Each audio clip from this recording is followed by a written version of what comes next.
1 island, 1 billionaire, 12 eligible women. Ladies, this winter forsake the ice and snow and journey to the tropical paradise of St. John, U.S. Virgin Islands to compete in Vacation Bride, the internet's hottest new reality web series. Click to enter. Can't make the contest? You're still in on the fun. After each challenge, the audience will vote to help pick the winners. Each week during the first half of the show, 4 losers will be replaced with 4 potential new brides. So bookmark this site, visit often, and don't forget, you could be billionaire bachelor Ryan Andersen's vacation bride. Anna Williams flipped open a drawing pad on the arm of a visitor's chair and stared out the window at the gathering dusk. "It's snowing," she told her friend in the hospital bed. "Again." Diane barely glanced up. "Of course it's snowing." She tapped a button rhythmically on the screen of her phone. "It's February. It's Milwaukee. It's the law." "I don't think there's a law about snow." Anna drew the stark square shape of the window. "Not riding your motorcycle on Downer Avenue during a blizzard? There's probably a law about that." Her friend had been lucky to escape with a broken leg. "You could have wound up in jail." "The cops were very understanding. I told them I ran out of beer." "Drunk driving. Good thinking."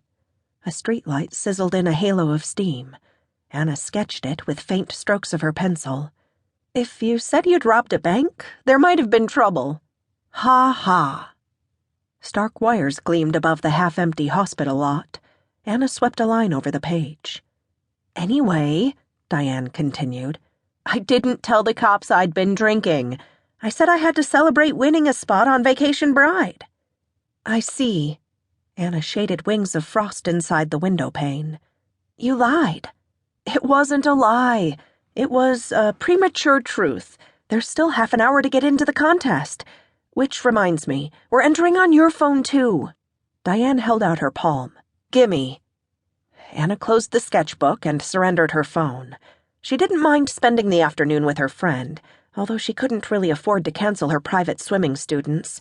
Diane had sat with Anna through 18 months of tests, and cardiologists, and bypass heart surgery for Anna's dad, even after they'd had to close the family bakery and lay off Diane from her job at the shop.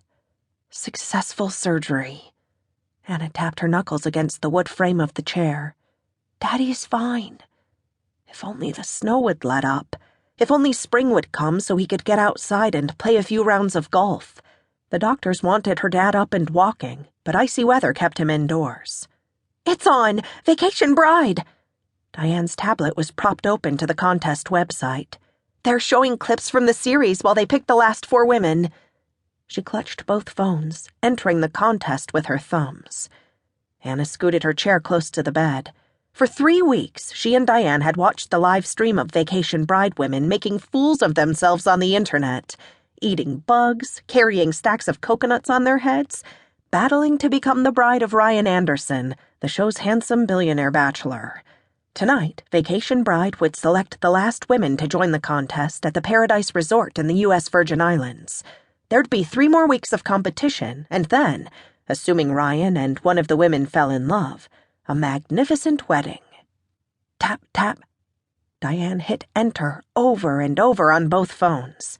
By the time this was finished, she'd need surgery on her thumbs as well as her leg. A video played showing a bunch of women scuba diving in cages surrounded by sharks. Anna scowled, but couldn't resist the view of crystal clear water and colorful fish. Palm trees swayed softly behind Bobby, the show's glamorous announcer, and she could almost feel the soft tropical breeze. The video ended. A text went out announcing the first of the final contestants.